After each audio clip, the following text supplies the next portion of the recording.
We got one of the strongest episodes of the season so far, even without fully diving into the Viltrumite War, and that's exactly what makes it work so well within the bigger picture of the series. A lot is coming in the next episode, and that's where we start to notice some changes compared to the comic. These aren't changes that alter the core of the story, but rather adjustments in how certain events are presented and how the pacing plays out. Some scenes that were more straightforward in the original feel more extended or restructured here, while others are given more emotional or narrative weight. Overall, this episode doesn't just move the story forward, it sets it up. It's not trying to resolve anything yet, but to prepare everything for a much more intense phase. It feels like a strategic midpoint, where the series briefly slows down in terms of action, but increases its narrative depth. Everything is clearly building toward what's coming next. And that's what makes this episode so important within the season. One of those key points is the fact that Tech Jacket has been gender swapped into a female character. And this doesn't feel like a superficial change. It actually opens the door to a different kind of dynamic with Oliver. It introduces the possibility of a closer connection between them, one that could evolve from simple teamwork in high-stakes situations into a stronger friendship over the next few episodes. From a narrative standpoint, this doesn't shift the main storyline, but it does add another emotional layer that can deepen Oliver's development as a character. What makes this interesting is that changes like this, even if they seem minor compared to the overall scale of the plot, tend to have a cumulative impact.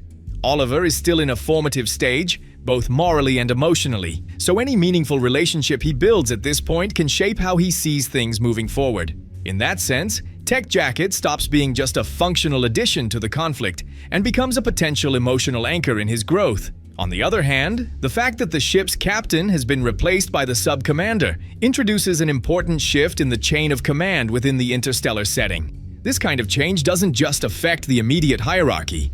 It also suggests a more deliberate narrative approach to making strategic decisions feel more grounded and cohesive during space travel. With a different figure in charge, the series opens the door to new leadership dynamics, where decisions could be stricter, more calculated, or even more conflicted depending on how events unfold.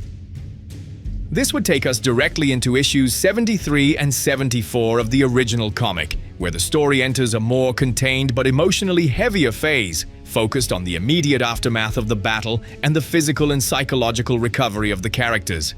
At this point, the first thing we'd see is Omni-Man trying to stabilize Invincible after the critical condition he's left in following the fight.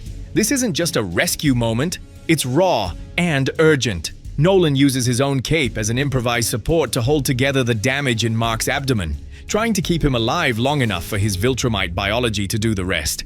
It's a sequence that highlights both the brutality of the fight and the desperation of a father who, despite everything that's happened, is still acting on a deeply instinctive need to protect his son. Oliver, on the other hand, finds himself in a morally uncertain place. He doesn't yet have the experience or maturity to fully process the scale of what he's just witnessed. But at the same time, he's no longer just a bystander. His reaction isn't passive. He's present. He observes. He questions. And he starts to piece together what violence really means within the context of the Viltrumite War. His concern for Mark blends with a growing, uneasy curiosity about the limits of Viltrumite endurance and the nature of conflicts on an interplanetary scale. At the same time, there's a strong moral contrast when Omni-Man chooses to honor Conquest by building a grave for him. It's a decision that doesn't sit well, especially with Oliver, who can't reconcile the idea of showing respect to someone he sees as a monster, directly responsible for leaving his brother on the brink of death. This is where a clear divide starts to form between their perspectives. Nolan isn't necessarily opravding Conquest's actions, but he does acknowledge his role within the structure of their culture and the war they're both part of. That disagreement becomes a key ideological tension. It shows that Oliver isn't just absorbing everything around him. He's actively forming his own moral framework in real time. It's not an open conflict yet, but it does reveal a fundamental difference in how they interpret concepts like honor, war, and what it means to be an enemy. In that sense, the episode isn't just pushing the story forward, it's shaping how each character understands the world they're now part of. Still, that tension gets pushed to the side when Nolan reveals something crucial. Mark is going to take several months to recover. That completely shifts the pacing of the arc, turning an urgent situation into a kind of forced pause within the larger conflict. The immediate pressure of battle is gone. Instead, we get a waiting period, almost isolated, where the characters are confined to the same space, with time to actually develop their relationships. And that's exactly where the dynamic between Omni-Man and Oliver starts to evolve. With Mark out of action for a while, Nolan steps into a much more active role in Oliver's life. Not just as an authority figure, but as a direct mentor. They begin to build a more structured routine together, through training, conversation, and a level of interaction that's far more constant than anything we've seen before. This phase almost feels like a temporary reset of the family dynamic. There's no immediate war, no constant threats in the foreground, but there is a lingering tension beneath everything. The training isn't just physical, it's ideological. Oliver starts to closely observe how Nolan understands strength, survival, and duty within the Viltrumite mindset, and that's something that will inevitably shape who he becomes moving forward. Taken together, these issues work as a crucial interlude within the overall narrative. They don't move the war forward directly, but they do solidify consequences, relationships, and emotional hierarchies that will carry real weight later on. It's a stretch where violence stops being the immediate focus and instead becomes a constant backdrop to a more introspective phase, one that's just as decisive for what's coming next. At the same time, we see Alan and Tech Jacket still inside the Viltrumite ship, but Alan's suit appears to have a tracking signal, allowing the coalition of planets to locate and eventually rescue them. It's a small detail, but it ends up being key for what follows. Soon after, the ship finally reaches a base, where the sub-commander reports directly to Thaddeus. He lays out a strategy, a direct strike on a planet where most Viltrumites are concentrated. The idea is simple but impactful, a targeted blow that could shift the course of the war and set the foundation for the next phase of events.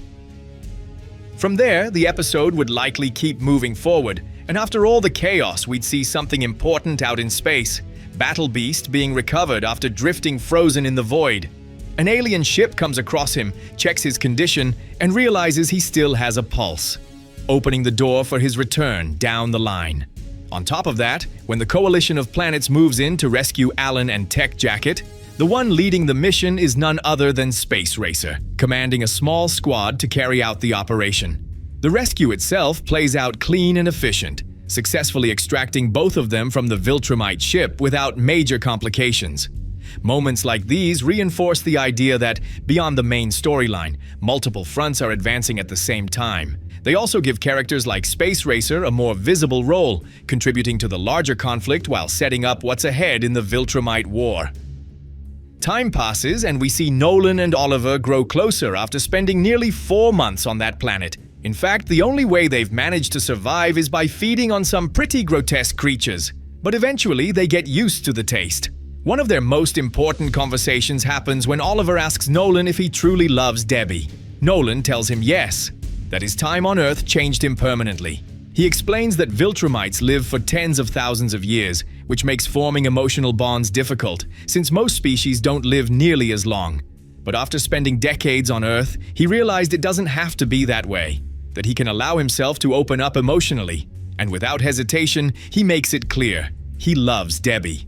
That moment brings Oliver closer to his father, and it leads him to admit something unexpected. He's not particularly attracted to human women. In fact, he finds them a bit off-putting, and says he'd rather be with something more insect-like, or even crustacean. This is stated pretty directly, even referencing the moment where he watches a lobster, which sparks this strange mix of fascination and discomfort in him. While they're having this conversation, in what feels like a rare, quiet moment, Mark finally starts to come to. His first words are, "I'll kill you," making it clear he's still not fully back, like he's stuck in a lingering trance with the aftermath of the fight still weighing on him. From there, we'd see Mark's recovery begin to take shape. Once he's fully awake, he immediately asks about conquest. Nolan and Oliver tell him it's over, that everything has ended, and that he's been recovering for quite some time. At that point, the three of them would finally start preparing to rejoin the fight. At the same time, we'd also see Thrag entering the battlefield, causing massive destruction as the conflict escalates again.